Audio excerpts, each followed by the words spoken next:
Hello friends, good evening everyone, and this is Kirti Tiwari, and in this video we discuss practice paper 20 from Dr. Ranjit Singh. So guys, जो लोग TGT and PGT की तैयारी कर रहे हैं और channel पर पहली बार आए हैं तो सबसे पहले चैनल को सब्सक्राइब कर लें क्योंकि ये वीडियोस उन्हीं के लिए हैं और उनके लिए काफ़ी बेनिफिशियल हैं। तो चलिए गाइज शुरू करते हैं आज का video without wasting any time. So the very the restoration took place in England. Restoration कब प्लेस लेता है इंग्लैंड में? 1660 में रेस्टोरेशन एज की शुरुआत होती है। सो आपका डी आंसर यहाँ करेक्ट हो जाएगा 1660। Question number second, what is new classical? New classical क्या है? सो रिवाइवल ऑफ क्लासिकल एज। सो आपका आंसर डी करेक्ट हो जाएगा, रिवाइवल ऑफ क्लासिकल एज, यानी कि इसमें क्लासिकल एज को ही रिवाइवल किया गया है, उसे कॉपी किया गया है। क्वेश्चन नंबर देखिए third, which period is known as the first phase of new classicism? New classicism का फर्स्ट फेज किस पीरियड को माना जाता है? सो 1660 से 1700 के टाइम पीरियड को फर्स्ट फेज माना जाता है न्यू क्लासिसिज्म का। एक्चुअली जो न्यू क्लासिसिज्म है वो 3 फेजेज में डिवाइडेड है। सो द फर्स्ट फेज़ यहाँ पर पूछा जा रहा है आपका। सो डी यहाँ पर करेक्ट हो जाएगा। 1660 से लेके 1700 तक का जो फेज़ है वो हमारा न्यू क्लासिसिज्म का फर्स्ट फेज़ माना जाता है। और इसके जो पार्टिकुलर पोइट हैं जो जिनके नाम से जाना जाता है ये जॉन ड्राइडन, इसे जॉन ड्राइडन एज भी माना जाता है। क्वेश्चन नंबर देखिए 4, हु रिजेक्टेड एलिजाबेथन ट्रेंड्स? किसने एलिजाबेथ ट्रेंड्स को रिजेक्ट कर दिया? सो न्यू क्लासिकल राइटर्स थे, उन्होंने एलिजाबेथन पोइट्री को रिजेक्ट कर दिया, उसे बिल्कुल भी उन्होंने मतलब पसंद नहीं किया। तो इन्होंने अपना नया ट्रेड स्थापित किया। इन्होंने अपना जो क्लासिकल जो टाइम था उसे रिवाइवल किया, उसे कॉपी किया। क्वेश्चन नंबर देखिए 5, who is the greatest poet of during the beginning phase of new classicism? यानी कि ग्रेटेस्ट पोइट ऑफ आती दौर के ग्रेटेस्ट पोइट किसको माना जाता है? तो यहाँ पे आपका करेक्ट आंसर हो जाएगा जॉन मिल्टन। जॉन मिल्टन को इसलिए माना जाता है क्योंकि जब इस फेज़ की शुरुआत हुई है उस समय इनका लास्ट फेज़ चल रहा था और इनका जो ग्रेट वर्क जो एपिक था वो इसी पीरियड में आया, इसीलिए इनको इस एज का ग्रेटेस्ट पोइट समझा जाता है। क्वेश्चन नंबर देखिए 6, who wrote the epic poem paradise lost? Paradise lost epic poem किसने लिखी थी? सो जॉन मिल्टन ने लिखी थी, सबको पता है। सी आपका यहाँ पे करेक्ट हो जाएगा। नेक्स्ट देखिए, in which year Paradise Lost came? Paradise Lost कब पब्लिश हुआ? तो ये हुआ था पब्लिश 1667 में, इसलिए आपका डी आंसर यहाँ करेक्ट हो जाएगा। एक्चुअली इसको लिखना शुरू किया था इन्होंने 1658 में और 1665 में ये कंप्लीट हो गया था एंड पब्लिश कराया था इन्होंने 1667 में। एंड ओरिजिनली ये 10 बुक्स में पब्लिश हुआ था। इसके बाद जब इसका सेकंड एडिशन आया तब ये 12 बुक में उन्होंने पब्लिश कराया लास्ट फेज़ में, मरने से पहले। क्वेश्चन नंबर देखिए 8, what is the style of epic? जो एपिक की स्टाइल क्या है? पैराडाइज लॉस्ट एपिक है जो इनका होमरिक स्टाइल में एक्चुअली लिखा गया है। क्वेश्चन नंबर देखिए 9,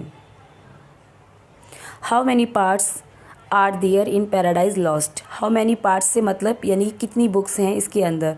सो 12 बुक्स में ये डिवाइडेड है। सो सी आपका करेक्ट हो जाएगा। क्वेश्चन नंबर देखिए 10, in which year Paradise Regained was published? Paradise Regained कब पब्लिश हुआ था?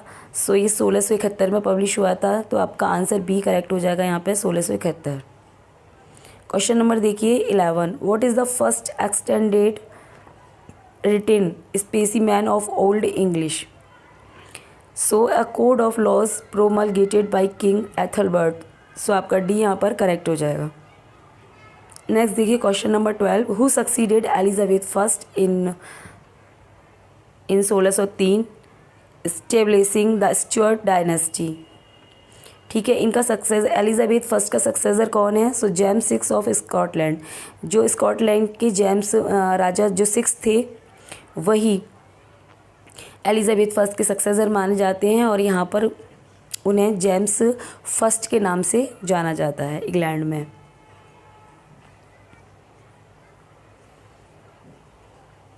क्वेश्चन नंबर देखिए 13। Which writer was not active under both Elizabeth first and James first, यानी कि जो जेम्स सिक्स थे स्कॉटलैंड के, उन्हीं को जेम्स फर्स्ट के नाम से जाना जाता है। ठीक है, तो कौन सा जो पोइट है वो इन दोनों के टाइम पीरियड में, इनके दोनों के काल में एक्टिव नहीं था? तो आपका करेक्ट आंसर हो जाएगा जॉन मिल्टन, क्योंकि इनका जन्म ही 1608 में हुआ था। जो 1608 में जब इनका जन्म हुआ है तो ये बहुत छोटे रहेंगे उस समय, तो एक्टिव हो नहीं सकते। तो इनका जो टाइम पीरियड है मिल्टन का वो 1625 से 1660 माना जाता है। क्वेश्चन नंबर देखिए 14। What was the intended target of the gun powder plot in 1605? What intended target क्या था गन पाउडर प्लॉट का? ये बहुत ही ज़्यादा फेमस घटना है इंग्लैंड की, जो कि 1605 में घटित हुई थी।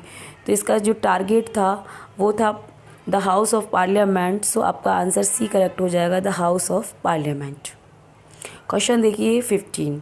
विच of the following was not one of the 4 bodily humours? इनमें से कौन सा बॉडीली ह्यूमर्स नहीं है? इन चारों में से कौन सा बॉडीली ह्यूमर नहीं है आपको बताना है। सो कोलेस्ट्रॉल नहीं है, सो सी आपका यहाँ करेक्ट हो जाएगा। यहाँ पर कुछ MCQs लिए गए हैं शेक्सपियरियन ट्रेजेडी ओथेलो से। So what reason does Iago give at the beginning of the play for conspiring against Othello? Othello के अगेंस्ट जो कॉन्स्पायरिंग वो कर रहा था उसका क्या रीज़न देता है इयागो स्टार्टिंग में? Othello passed him over for a promotion, यानी कि उसने उसका प्रमोशन ना करके किसी और का प्रमोशन कर दिया था उसकी जगह, यानी कैशियो का कर दिया था, इसीलिए वो ये सब कुछ कर रहा था। सो आपका आंसर हो जाएगा A correct. Othello passed him over for a promotion. Question number देखिए 17। Why does Othello have to go to Cyprus? उसको साइप्रस क्यों जाना पड़ता है ओथेलो को? So to prepare defence against the Turks, उसको डिफेंस को प्रिपेयर करना था टर्क के खिलाफ, क्योंकि टर्क ने युद्ध छेड़ दिया था, वहाँ टर्क की जो सेना थी वो आ गई थी। तो आपका ए यहाँ पे करेक्ट हो जाएगा। क्वेश्चन नंबर देखिए 18। Who does Iago frame as having an affair with Desdemona? यानी इयागो किसको फ्रेम करता है ये दिखाने के लिए कि उसका डेस्डिमोना से एक अफेयर चल रहा है? So this is Cassio. So आपका सी करेक्ट हो जाएगा यहाँ पे। ठीक है, देखिए क्वेश्चन नंबर 19 देखिए। How does Desdemona die? Desdemona की डेथ कैसे होती है, कैसे मरती है वो? ओथेलो स्मॉदर हर विद ए प्लो, उसे वो एक प्लो से ऐसे दबा के उसका मुंह मार देता है। सो आपका बी आंसर यहाँ करेक्ट हो जाएगा, smother her with a plough, B correct हो जाएगा। क्वेश्चन नंबर देखिए 20। What happens to Iago at the end of the play? Iago के साथ क्या हुआ प्ले के एंड में? He is sentence to death, उसको डेथ सेंटेंस मिलता है। सो डी यहाँ करेक्ट हो जाएगा। What provides Othello with his sense of self worth? His military prowess, B यहाँ आपका करेक्ट हो जाएगा।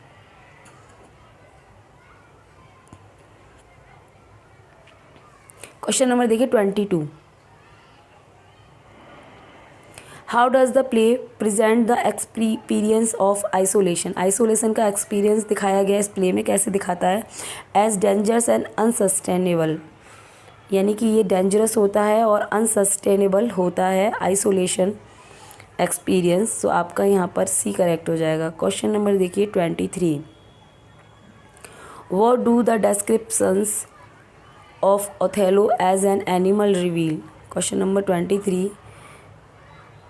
सो the racism of the time, so A यहाँ सही हो जाएगा। क्वेश्चन नंबर देखिए 24। How is human evil represented in the play? ठीक है, so as a force of nature, C यहाँ करेक्ट हो जाएगा। क्वेश्चन नंबर देखिए 25। What does the handkerchief represent to Desdemona? Handkerchief क्या रिप्रेजेंट करता है डेस्डिमोना को? ओथेलोज लव। क्वेश्चन नंबर देखिए 26, what pattern is embroidered on the handkerchief, कौन सा पैटर्न एम्ब्रॉयडर हो रहा था हैंडकरचीफ के ऊपर। सो स्ट्रॉबेरीज का पैटर्न बना हुआ था हैंडकरचीफ के ऊपर, और ये क्वेश्चन बहुत इंपॉर्टेंट है, सो याद रखना, ए यहाँ पर आपका करेक्ट हो जाएगा। क्वेश्चन नंबर देखिए 27, how is the Turkish fleet थॉटेड, यानी कि उसके साथ क्या हो गया टर्किश फ्लीट के साथ, बाई ए स्टॉर्म, यानी कि उससे लड़ाई करने की ज़रूरत ही नहीं पड़ी थी, वो खुद ही एक स्टॉर्म आ गया था जब उन्होंने अटैक किया, और वो जो टर्की सेना थी वो उस स्टॉर्म में डूब गई। सो आपका 27 का बी करेक्ट हो जाएगा यहाँ पर। क्वेश्चन नंबर देखिए 28, what rank does Casio hold before Othello strip it from him, कौन सी रैंक पर था कैशियो जब उसकी पोजीशन से उसे हटाया गया। सो वो लेफ्टिनेंट के पद पर था, सी आपका यहाँ करेक्ट हो जाएगा। क्वेश्चन नंबर देखिए 29, which of the following animal epithet is not applied to Othello during the play, यानी कि उसको बहुत सारे एनिमल एपिथेट दिए गए हैं, यानी कि कई सारे एनिमल्स के साथ उसको कंपेयर किया गया है, तो इसमें कौन सा जो एनिमल है उसका एग्जाम्पल उसके ऊपर सेट नहीं किया गया। क्वेश्चन नंबर 29 का आपका सी करेक्ट हो जाएगा। सरपेंट, सरपेंट नहीं बोला गया उसको, रैम बोला गया, हॉर्स है, ये सब कुछ उसको बोला गया है। क्वेश्चन नंबर देखिए 30, हाउ ओल्ड इज़ यागो, यागो कितने साल का है। सो वो 28 ईयर्स ओल्ड है, सो आपका डी यहाँ पर करेक्ट हो जाएगा। क्वेश्चन नंबर देखिए 31, what is the best with two backs, नहीं what is the beast with two backs. So इसका क्या मतलब हुआ, two people having sex, C यहाँ पर आपका करेक्ट हो जाएगा। What is the Brabantio position in Venice, position क्या थी ब्रेबेंसियो की वेनिस में। सो एक सीनेटर था। देखिए question number 33, where does Iago tell Roderigo that Othello and Desdemona are sailing to from Cyprus, Cyprus से वो लोग कहाँ जा रहे हैं, मॉर्सिनिया। सो डी आपका यहाँ करेक्ट हो जाएगा। क्वेश्चन नंबर देखिए 34,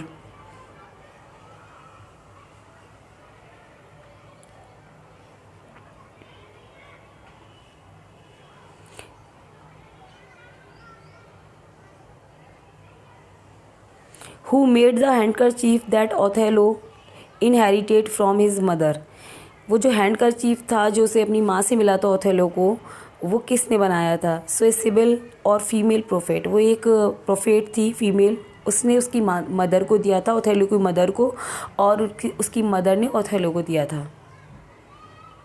क्वेश्चन नंबर देखिए 35, what first attracted Desdemona to Othello, first attraction क्या है डेस्डिमोना का ओथेलो के लिए।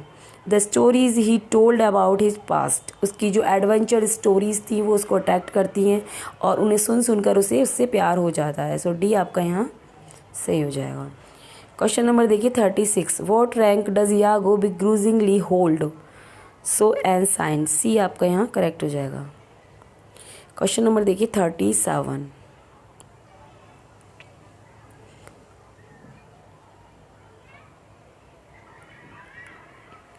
हु कमेंटेड, कोई कमेंट, ये एक स्टेटमेंट है जो किसी ने किया है शेक्सपियर के ऊपर।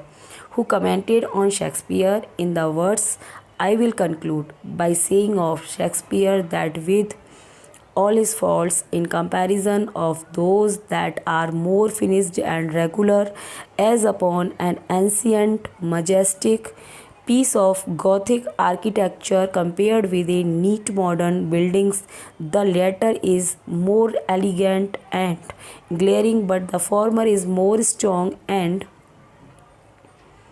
more solemn। तो ये जो स्टेटमेंट है ये शेक्सपियर के ऊपर किया गया है अलेक्जेंडर पोप के द्वारा। सो आपका यहाँ सी करेक्ट हो जाएगा। ठीक है, एक और स्टेटमेंट है जो शेक्सपियर के लिए बोला गया है। Who commented on Shakespeare in the words, किसने बोला है ये, the time which alone makes the reputation of man at the end made their faults respectable. The most gigantic and bizarre ideas of this author have earned after 200 years the right to be considered sublime.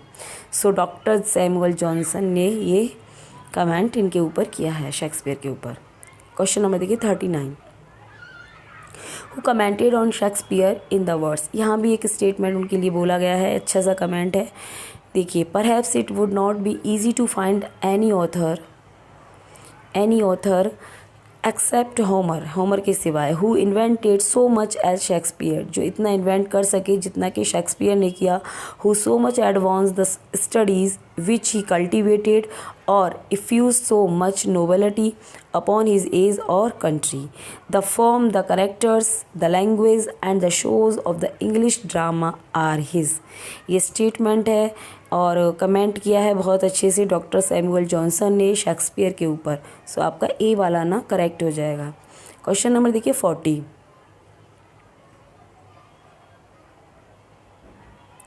who commented on Shakespeare in the words, "There is no pleasure greater and purer than with eyes closed accompany a Shakespeare's play, not declaimed but recited by a safe and natural voice." ये भी बहुत प्यारा सा एक comment किया गया है Shakespeare के ऊपर और ये कमेंट किया है गोथे ने। सो जॉना वॉल्फ गैंग गुथे, ये आपका यहाँ पर डी करेक्ट हो जाएगा। नेक्स्ट एक और कमेंट है शेक्सपियर के ऊपर, चले आ रहे हैं 41 देखिए, है ना।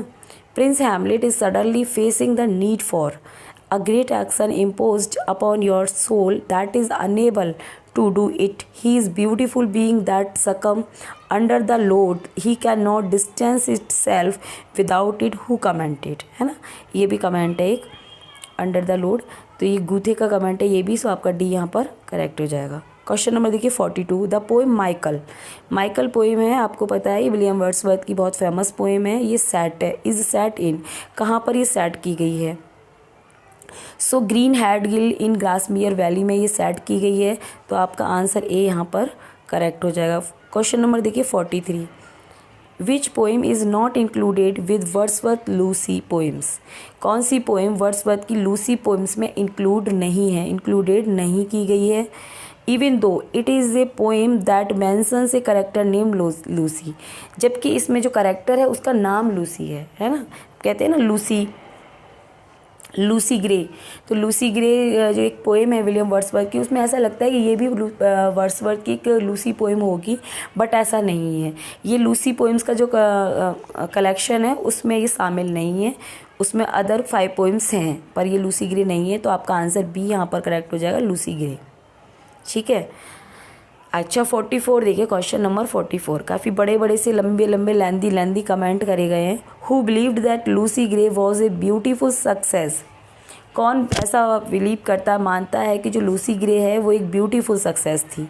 When contrasting how it is able to emphasising is incorporeal side of nature, and he believed that the poem the sailor mother was a failure for its lack of its incorporeal. So ये comment किया गया है Matthew Arnold के द्वारा। सी आपका यहाँ correct हो जाएगा। क्वेश्चन नंबर देखिए 45, the poem of Wordsworth that describe A discussion between A adult poetic speaker and a little cottage girl. यानी कि एक पोएम जो डिस्क्राइब करती है, एक डिस्कशन को डिस्क्राइब करती है, उसमें एक जो एडल्ट स्पीकर है वो पोएट ही है और एक लिटिल कॉटेज गर्ल होती है। About the number of brothers and sister who dwell with her, और उसमें वो ये बताती है कि उसके कितने भाई बहन हैं, कितने और किसके साथ वो रहती है। The poem turns on the questions of the whether to account two dead siblings, और जो पोएम है वो उसके जो 2 सिबलिंग्स, जो डैड सिबलिंग्स हैं उनके बारे में क्वेश्चंस पर मतलब चलती रहती है। As part of the family, which is the poem, कौन सी पोएम है ये वर्ड्सवर्थ की जिसमें कॉटेज गर्ल के साथ एक डिस्कशन दिखाया गया है। So VR7, D is right air, VR7 ये पोएम है। क्वेश्चन नंबर देखिए 46, which poem of Wordsworth says that books are just barren leaves. यानी कि कौन सी पोएम में वर्ड्सवर्थ कहते हैं कि जो बुक्स हैं वो केवल और केवल खाली पत्तियां हैं, दैट प्रोवाइड्स एम्प्टी नॉलेज, जो प्रोवाइड करती हैं, and that nature is the best teacher which can teach more about human evil and good.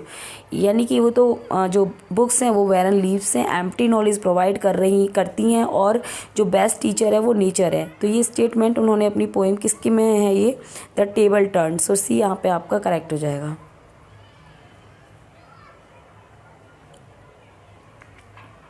Question number देखिए 47, the preface to lyrical ballad manifesto of romantic movement, है ना। जो preface lyrical ballad का जो preface है manifesto माना जाता है रोमांटिक मूवमेंट का by William Wordsworth, does not included, उसमें क्या इंक्लूडेड नहीं किया गया है। So ordinary life is the best subject for poetry, ये इसमें इंक्लूडेड है। Everyday language is best suited for poetry, ये भी है। एक्सप्रेशन ऑफ फीलिंग्स, इसको तो बहुत इंपॉर्टेंस देते हैं वर्ड्सवर्थ। तो ये सारे तीनों फैक्ट इसमें शामिल हैं, सिवाय किसके, इसके डी वाले के। सो डी आपका सही हो जाएगा। The proper study of mankind is man is not included in the manifesto. Question number देखिए 48, which French author lavishly praised Paradise Lost in 1727 when writing of epic poetry, है ना। किस फ्रेंच ऑथर ने lavishly praised किया Paradise Lost को। So Voltaire थे ये। ए आपका यहाँ करेक्ट हो जाएगा। क्वेश्चन नंबर देखिए 49, शैली प्रोमेथ्यूज इन प्रोमेथ्यूज अनबाउंड 1820 इज मॉडल्ड आफ्टर, ठीक है। शैली का जो प्रोमेथ्यूज करेक्टर है वो बिल्कुल किसके मॉडल्ड है, शैतान के ऊपर, जैसे जो बिल्टन का शैतान है पैराडाइज लॉस्ट में, बिल्कुल वैसे ही है।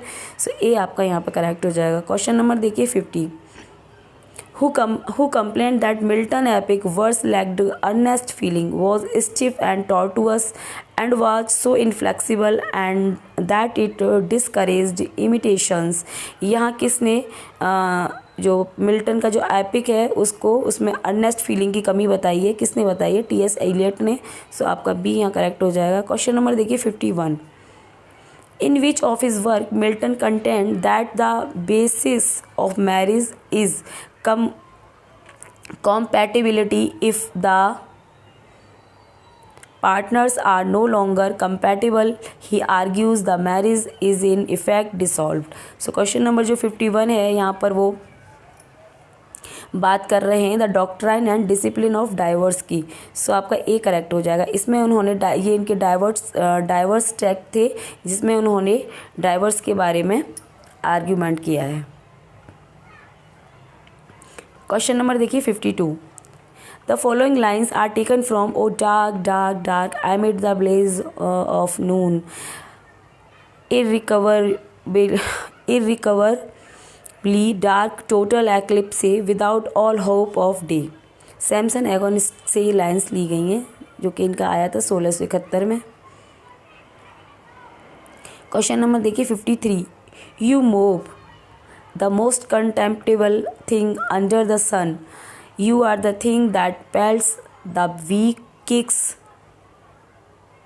woman, hush down free speech, this is today that tomorrow brain you have done, spirit not the least of it। these lines from a part of the play, ये जो lines हैं ये mob से ली गई हैं, द मोब। सो सी यहाँ पर आपका करेक्ट हो जाएगा, A play by Galsworthy. Question number देखिए 54, the lesson underlying this play is that in that ordinary course of the life idealism should not be carried too far because it does not play to be an extreme idealist in the world of realities। the play is, कौन सा play है ये, so the play is a bit of love by Galsworthy. So आपका C यहाँ पर correct हो जाएगा। Question number देखिए 55, the play is social tragedy, है ना। The play is social tragedy है ये, बेस्ड अपॉन कास्ट फीलिंग से बेस्ड है। सब्जेक्ट ऑफ दिस ट्रेजेडी, इस ट्रेजेडी का सब्जेक्ट है is that strong family tradition, है ना, कठोर strong family tradition and prestige और सम्मान must be maintained at all cost and should not be sacrificed for any feelings. Conscience can be sacrificed at the altar of family prestige and traditions। so the play is the eldest son।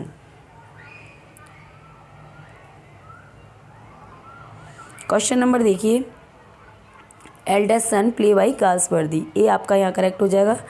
क्वेश्चन number देखिए 56, A type of stanza का type और complete poem consisting of 4 lines, क्या बोलते हैं उसको, एक जो लाइन हो, एक जो पोएम है वो 4 लाइन की स्टेंजा में डिवाइड है, उस स्टेंजा को हम बोलते हैं क्वार्ट्रेन, ठीक है।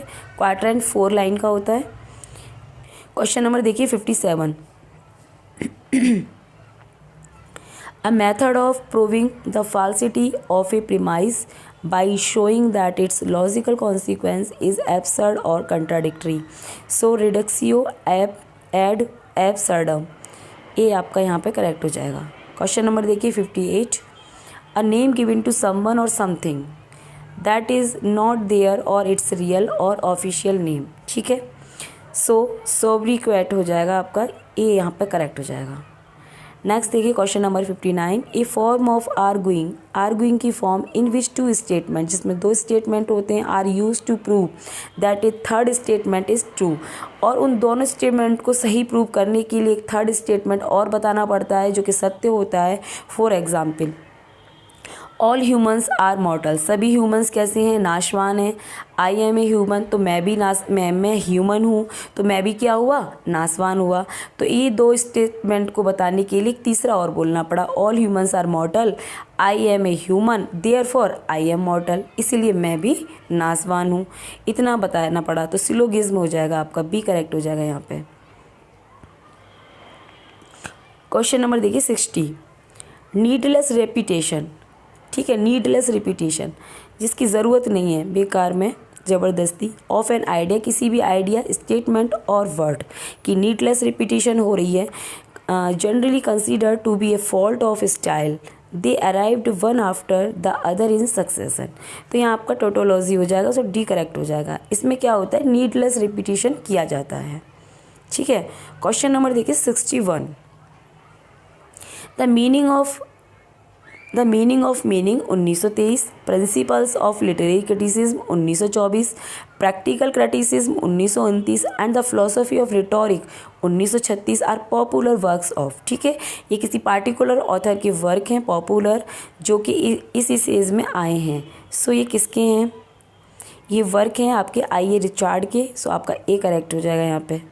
क्वेश्चन नंबर देखिए 62, who is considered to be a founder of the new criticism school of literary criticism, कौन माना जाता है founder of the new criticism. So आपका सही आंसर हो जाएगा जॉन क्रोवे रैनसम, ठीक है। इनका जो सी करेक्ट हो जाएगा। इनकी एक बुक आई थी द न्यू क्रिटिसिज्म 1941 में, ठीक है। तो इनको इसका फाउंडर माना जाता है, सी आपका करेक्ट हो जाएगा। क्वेश्चन नंबर देखिए 63, who has authored the popular books, यहाँ कुछ बुक्स हैं जिनका मतलब ऑथर्ड आपको बताना है। The world body 1938, the new criticism 1941, देखिए the new criticism 1941, God without thunder 1965। तो यहाँ भी इनका राइटर हो जाएगा जॉन क्रो रैनसम, आपका सी यहाँ करेक्ट हो जाएगा। 64, who has written the work 7 type of ambiguity 1930, ये जो फेमस बुक है 7 टाइप ऑफ एम्बिग्यूटी 1930 में, ये किसने लिखा है, वेरी इंपॉर्टेंट वर्क है। सो ये लिखा गया है विलियम एम्पसन के द्वारा, ठीक है। तो डी यहाँ आपका करेक्ट हो जाएगा। क्वेश्चन नंबर देखिए 65, A picture description etc ludicrously exaggerating the peculiarities or defect of person or things, ठीक है। एक पिक्चर जिसका जो भरी हुई होती है इस एग्जरेटिंग और पेक्युलरिटीज़ और defect of person and things, इसको क्या बोलते हैं, कैरिकेचर बोलते हैं इसको। डी आपका यहाँ सही हो जाएगा। क्वेश्चन नंबर देखिए 66, who coined the term capsule criticism, capsule criticism किसने कॉइंड किया, to refer to the concise put down examples are, I watch this play at a disadvantage, the curtain was up, किसने coin किया था capsule criticism. So Alexander Woollcott ने ये coin किया था term, ठीक है। तो आपका ए यहाँ पर करेक्ट हो जाएगा। क्वेश्चन नंबर देखिए 67, in the opening of this scene in the Tempest what are the nobles doing while the storm rages, ठीक है। जो ओपनिंग सीन है द टेम्पेस्ट का, वहाँ पर एक शिप रेप की घटना होती है घटित, तो उसमें जो नोबल्स हैं वो क्या कर रहे हैं उस स्टॉर्म की रेजेस में, तो वो कर रहे हैं, वो running around in chaos, running कर रहे हैं। सो आपका सी यहाँ पर करेक्ट हो जाएगा। ठीक है। क्वेश्चन नंबर देखिए 68, what does Gonzalo in the Tempest suggest. Gonzalo क्या सजेस्ट करता है टेम्पेस्ट में द मैरिनर्स डू, मैरिनर्स को, ठीक है। तो प्रे फॉर द किंग्स, कि वो राजा के लिए प्रे करें। सो सी आपका करेक्ट हो जाएगा। क्वेश्चन नंबर देखिए 69, where is the ship coming from. जो शिप था, जो जिसमें दुर्घटना घटित हुई थी, शिपरेक हुआ था, वो शिप आ कहाँ से रहा था। सो वो आ रहा था ट्यूनिस से आ रहा था वो, ठीक है। इन द टेम्पेस्ट, टेम्पेस्ट की बात हो रही है यहाँ पर। क्वेश्चन नंबर देखिए 70, who do Sebastian and Antonio curse in the Tempest. ठीक है, किसको कर्स करते हैं Sebastian and Antonio in Tempest. So the boatswain, ये वहाँ कैप्टन है शिप का, उसको कर्स करते हैं लोग। क्वेश्चन नंबर देखिए 71, where do Antonio Sebastian and Gonzalo go when the mariners cry out. कहाँ जाते हैं ये लोग Antonio and Sebastian? To look for the king, राजा को देखने के लिए वो जाते हैं। सो ए आपका यहाँ करेक्ट हो जाएगा। क्वेश्चन नंबर देखिए 72, what does Miranda entreat Prospero to do with the man in the shipwreck. Shipwreck में जो मैन परेशान हो रहे थे उनके लिए मिरांडा बहुत परेशान हो रही थी, तो प्रॉस्पेरो से क्या कहती है करने को। 72 का देखिए, वो कहती है कीप देम सेफ, उन्हें आप सुरक्षित उनको वापस ले आएँ। सो बी आपका यहाँ करेक्ट हो जाएगा। क्वेश्चन नंबर देखिए 73, as he tells his story how many times does Prospero tell Miranda to listen. है ना, उसकी स्टोरी कितने बार मिरांडा सुन चुकी थी 73 क्वेश्चन नंबर। सो 3 टाइम्स। सो आपका ए यहाँ करेक्ट हो जाएगा। ठीक है। क्वेश्चन नंबर देखिए 74, who help Antonio raise an army and usurp Prospero. ठीक है, एंटोनियो की किसने हेल्प करी थी आर्मी से प्रोस्पेरो का राज्य हड़प करने में।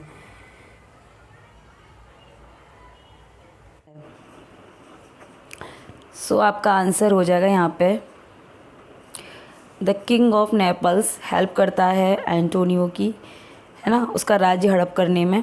So the king of Naples, C आपका करेक्ट हो जाएगा यहाँ पर आंसर। क्वेश्चन नंबर देखिए 75। ठीक है, 75 देखिए, वेयर वाज एरियल, एरियल कहाँ था before Prospero set him free. जब प्रॉस्पेरो ने उसे फ्री कराया उससे पहले एरियल कहाँ था। तो एरियल एक कैद में था। ठीक है, तो इनसाइड ए ट्री। सो आपका डी करेक्ट हो जाएगा यहाँ पर। हु और व्हाट इज सिकोरैक्स, सिकोरैक्स कौन है और क्या है 76 क्वेश्चन। ठीक है, तो एक चुड़ैल है। सो आपका बी करेक्ट हो जाएगा यहाँ पर, एक चुड़ैल होती है। ठीक है,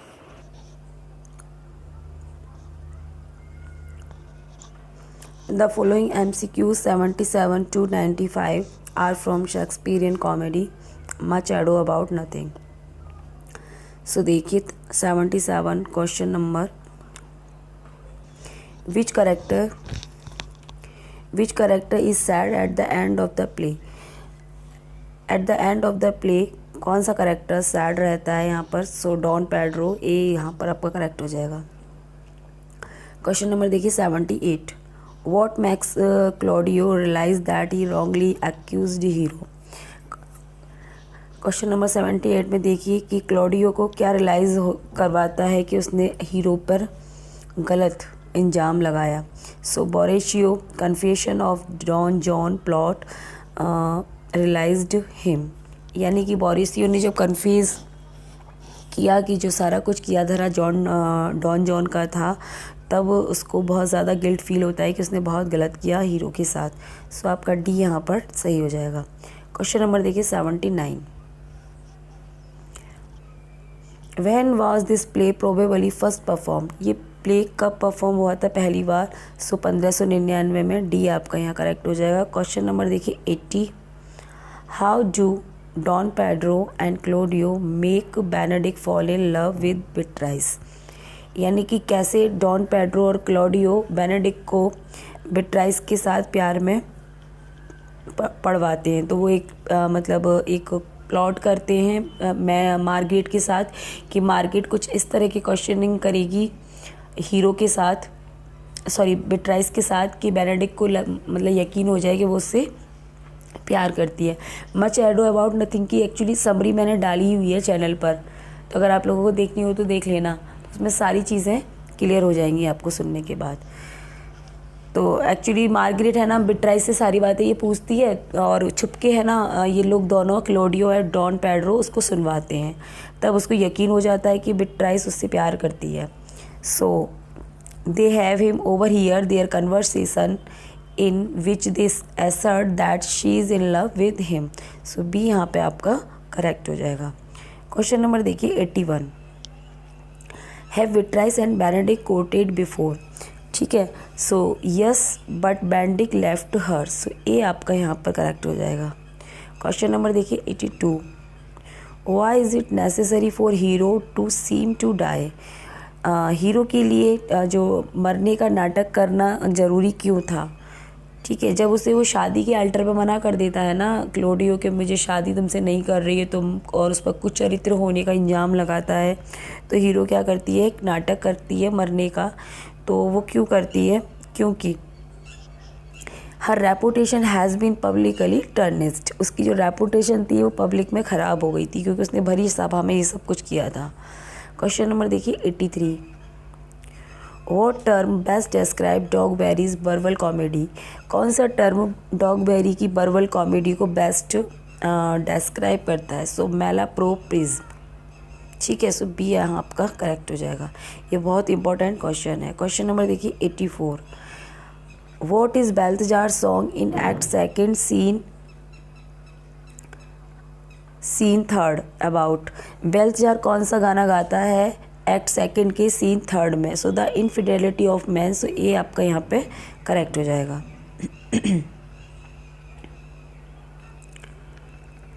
क्वेश्चन नंबर देखिए 85। ठीक है, what does savage bull symbolize. Savage bull किसका सिम्बोलाइज यहाँ पे करता है। So the man unwilling to marry. So D यहाँ पे आपका करेक्ट हो जाएगा।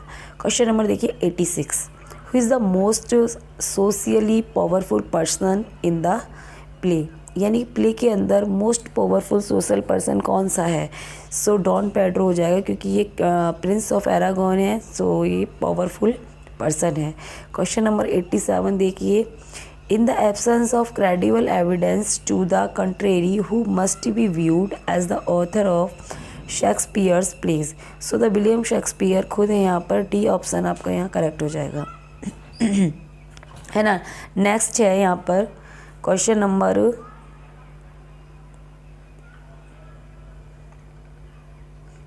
देखिए 88। Question number 88। along with as you like it and 12 night much ado about nothing share what characteristic। यानी as you like और 12 night की तरह much ado about nothing में कौन से एलिमेंट्स मिलते हैं। यानी ये भी एक कॉमेडी है तो इनमें क्या सिमिलरिटी हैं, इसमें इनकी जैसी सिमिलरिटी आपको बतानी है। So much Ado About nothing में भी कोई डेथ नहीं होती है जैसे इन दोनों कॉमेडीज़ में नहीं होती है। सो आपका सी करेक्ट हो जाएगा यहाँ पर। सेम इसी तरीके के क्वेश्चन ये हैं। Question number 89। The plot of much Ado About nothing. यानी कि मच एडो अबाउट नथिंग की story share many features. Many features हैं उसमें विद विच शेक्सपियरियन कॉमेडी।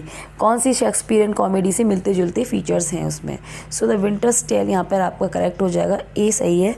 बाकी जो हैं ये तीनों all's well that end well, measure for measure and Troilus and Cressida, ये तीनों की तीनों डार्क कॉमेडी में आती हैं।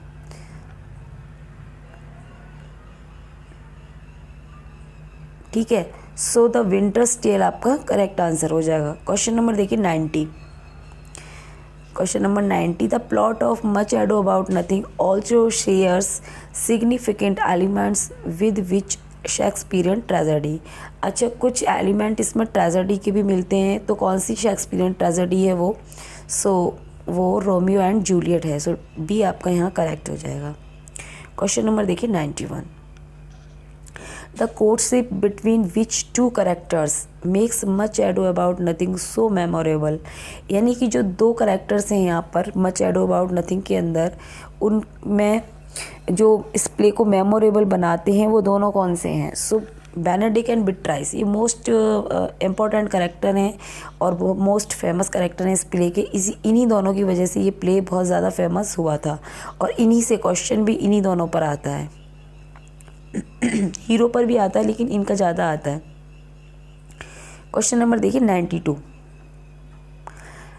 इन what country does Much Ado About Nothing take place, यानी कि इसकी जो सेटिंग है वो कहाँ रखी गई है। सो इटली के मैसीना शहर में इसकी सेटिंग रखी गई है, तो यहाँ पर आपका करेक्ट आंसर बी हो जाएगा, इटली।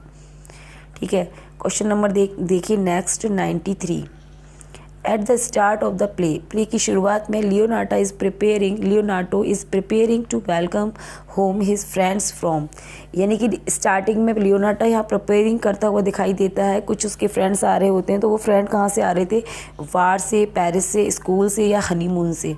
सो वार से वो लोग आ रहे थे, युद्ध जीत कर आ रहे थे। सो आपका ए यहाँ पर सही हो जाएगा। क्वेश्चन नंबर देखिए 94, आफ्टर क्लोडियो लीव्स हीरो है ना, after Claudio leaves Hero at the altar, यानी कि हीरो को छोड़ने के बाद शादी की वेदी पर एल्टर पर वो छोड़ देता है क्लोडियो से, कुछ चरित्र का इंजाम लगाता है उस पर। Hero's family tells everyone that, Hero's family सबको फिर क्या बताती है, बड़ी बेइज्जती हो जाती है हीरो की फैमिली की तो बहुत ज़्यादा। तो हीरो की फैमिली बताती है सबको कि hero died of grief, hero जो है, हीरो को इतना मतलब शर्मिंदगी हुई इस बेइज्जती से कि उसने अपने आप को मार लिया है। सो हीरो डाइड ऑफ ग्रीफ, दुख से वो मर गई, ए यहाँ पर आपका सही हो जाएगा। नेक्स्ट देखिए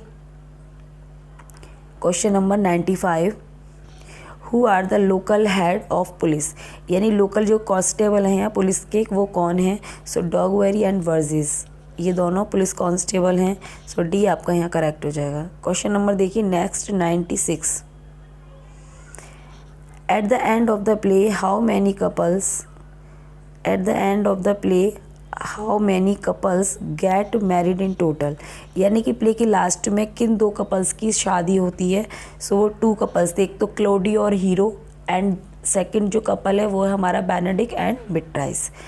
क्वेश्चन नंबर देखिए 97, which character has a suspicious nature that sees them easily tricked by evil rumors and hasty to take revenge, यानी कौन सा ऐसा करेक्टर है जो सस्पिशियस नेचर का है, उसे जल्दी से ही बेवकूफ़ बनाया जा सकता है। सो ये ऐसा करेक्टर इस प्ले में क्लोडियो है, तभी तो उसको जॉन डॉन पागल बना लेता है और वो हीरो से शादी करने की मना कर देता है और हीरो पे इंजाम लगाता है। सो क्लोडियो आपका यहाँ सही हो जाएगा, क्वेश्चन ए। क्वेश्चन नंबर 98 देखिए, who is the noble man from Aragon that is sometimes refer to as prince. अच्छा, नोबल मैन कौन है एरागोन का, जिसे रेफ़र किया जाता है एक प्रिंस के रूप में, तो वही है हमारा डॉन पेड्रो। ठीक है, जो सबसे ज़्यादा सोशल इंसान और पावरफुल इंसान दिखाया गया है इस प्ले के अंदर। सो आपका सी करेक्ट हो जाएगा, डॉन पेड्रो। क्वेश्चन नंबर देखिए 99, हु इज़ एंटोनियो, एंटोनियो कौन है, Hero's father, Hero's uncle, Beatrice brother या पुलिस ऑफिसर। तो हीरोज़ अंकल हैं ये, क्योंकि ये लियोनार्डो के भाई हैं और हीरो के चाचा हैं और बिट्राइस के फादर हैं। ठीक है, एंटोनियो। क्वेश्चन नंबर देखिए 100, in recent production of the play which character is sometimes staged as Don John's lover. ठीक है, तो कौन इस डॉन जॉन्स का लवर दिखाया जाता है। सो कॉन्ट्रेड यहाँ पे आपका सही हो जाएगा, सी। क्वेश्चन नंबर देखिए 101, इन सेंटेंस एथलेटिक्स, यहाँ ये कुछ ग्रामर के क्वेश्चन अब यहाँ पर आपको देखने को मिलेंगे। क्वेश्चन नंबर 101 से, in the sentence athletics in is his favourite sport. ठीक है, तो यहाँ पर आपको एथलेटिक्स बताना है कि ये कौन सा पार्ट ऑफ स्पीच है, नाउन है, एडजेक्टिव है, एडवर्ब है और प्रोनाउन है। सो ये आपका नाउन हो जाएगा, ए करेक्ट है यहाँ पर। ठीक है, क्वेश्चन नंबर देखिए 102, in the sentence all the officers should respect one another. ठीक है, वन अनदर यहाँ पर बताना है आपको, वन अनदर क्या है। सो ये एक नाउन है या प्रोनाउन है या एडजेक्टिव एडवर्ब है। सो वन अनदर एक प्रोनाउन है ना, वो भी ये एक रेसिप्रोकल प्रोनाउन है। रेसिप्रोकल प्रोनाउन में क्या होता है कि ईच अदर, तो हम दो लोगों के लिए हम यूज़ करते हैं ईच अदर, है ना, और दो से अगर जब अधिक लोग होते हैं तो वन अनदर हम यूज़ करते हैं। सो आपका करेक्ट आंसर हो जाएगा डी, प्रोनाउन। ठीक है, क्वेश्चन नंबर देखिए 103, wish you it dash you wish it shall be done. ठीक है, तो यहाँ पर आपका क्या आएगा, ऑप्शन सिंस हो जाएगा यहाँ पर। सो ए यहाँ पे आपका करेक्ट हो जाएगा। क्वेश्चन नंबर देखिए 104, the public are caution dash pick pockets. यहाँ पे आपको प्रीपोजिशन फिल करना है, correct. So the public are caution against pick pockets. So D यहाँ पे आपका करेक्ट हो जाएगा। क्वेश्चन नंबर देखिए 105, his wish is tantamount dash a command.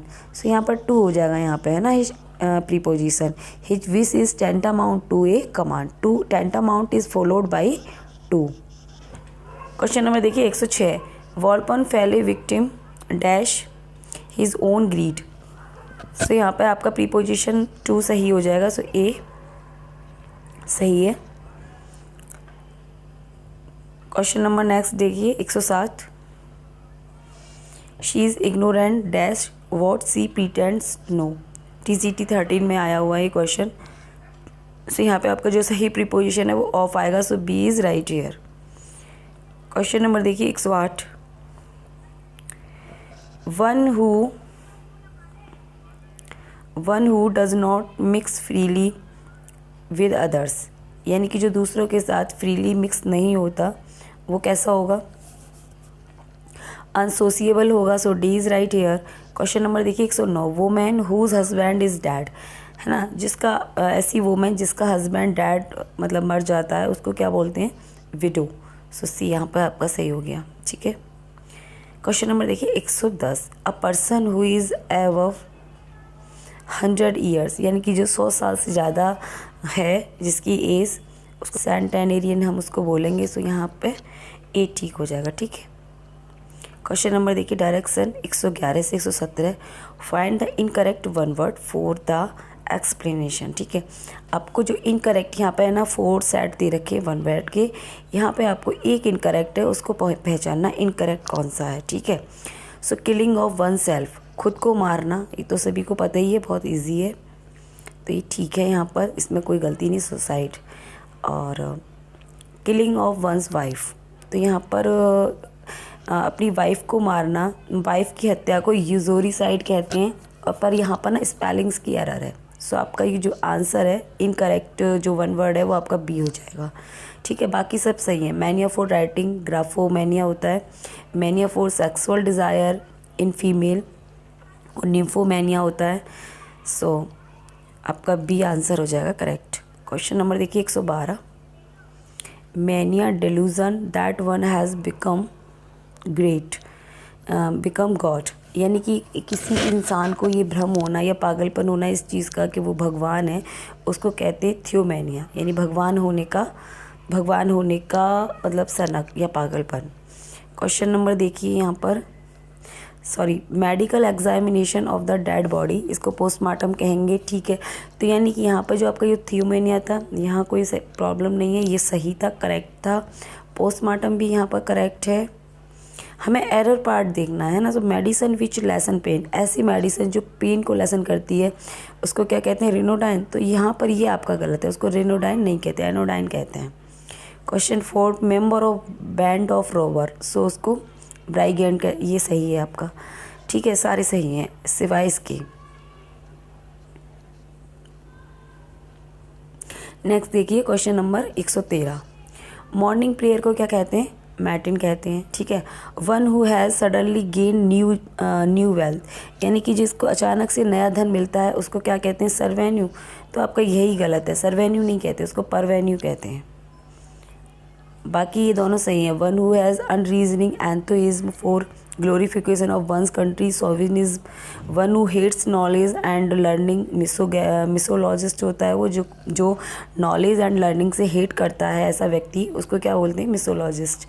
तो आपके सब सही हैं सिवाय इसके, बी आपका आंसर हो जाएगा। देखिए क्वेश्चन नंबर 114, यहाँ देखिए, वन हु हेट्स मैनकाइंड, यानी ऐसा व्यक्ति जो मानवता से घृणा करे उसको क्या बोलेंगे, उसको बोलेंगे misanthrope. One who hates the institution of marriage, तो जो मैरिज से घृणा करता है उसको मिसोगैमिस बोलते हैं। One who is bad in spelling, so cartographic, ये नहीं बोलते उसको, ये गलत है आपका। सो आपका आंसर जो इनकरेक्ट है, इनकरेक्ट वन वर्ड सी है, तो आपका ये आंसर हो जाएगा। वन हु इज़ इमेजिनेटिव और होपफुल, अनरियलिस्टिक, सो क्यूजोटिक हो जाएगा, कल्पनाशील। ठीक है, ऐसा व्यक्ति जो क्या है कल्पना में रहता है उसको हम क्यूजोटिक कहते हैं। क्वेश्चन नंबर देखिए 115, one who is more interested in himself, जो अपने अंदर इंटरेस्टेड होता है वो होता है एक्सट्रोवर्ट। वो एक्सट्रोवर्ट कैसे हो जाएगा, जो अपने अंदर इंटरेस्टेड होगा वो होगा इंट्रोवर्ट। तो आपका आंसर ये हो जाएगा, क्योंकि ये इनकरेक्ट वन वर्ड यही है, एक्सट्रोवर्ट नहीं होता, वो होता है इंट्रोवर्ट। बाकियों को देख लीजिए, one who is more interested in other, जो दूसरों में ज़्यादा इंटरेस्टेड होता है वो होता है एक्सट्रोवर्ट यानी बाहरी। One who is more than 100 years old यानी सेंटेनेरियन, तो ये आपका यहाँ सही हो जाएगा। One who looks at the dark side of the things, ये चीज़ों की डार्क साइड की तरफ देखता है यानी कि नेगेटिव साइड देखता है, उसको कहते हैं पैसिमिस्ट। तो ये भी सही है, तो ये सारे सही हैं, ये गलत था। क्वेश्चन नंबर देखिए 116, one who loves all and sundry, philanthropist. ठीक है, नेक्स्ट देखिए, one who love books, bibliophile, है ना, जो बुक से प्यार करता है उसको क्या कहते हैं, bibliophile. One who loves creating humour, यानी कि जिसे ह्यूमर पसंद है उसको ह्यूमरिस्ट कहते हैं, बिल्कुल सही है। One who passes through the gate without taking permission, transporter इसको नहीं कहते, सो ये आपका गलत हो जाएगा। सो आपका इनकरेक्ट वन वर्ड डी है। क्वेश्चन नंबर देखिए 117, one who pays too much attention to his cloth and appearance, ऐसा व्यक्ति जो अपने अपीयरेंस को लेकर और अपने क्लॉथ को लेकर बहुत ज़्यादा अटेंटिव होता है उसको बोलते हैं डैंडी। ठीक है, तो ये सही है। One who plays a game for pleasure not professionally, amateur बोलते हैं उसको, ये भी ठीक है। One who pretend illness to escape duty, malingerer होता है वो, कामचोर। ठीक है, one who sneak into a country, infiltrator, ये आपका इनकरेक्ट है। सो डी यहाँ पे आपका सही हो जाएगा। देखिए डायरेक्शन देखिए 118 से 122, find the foreign expression with incorrect meanings.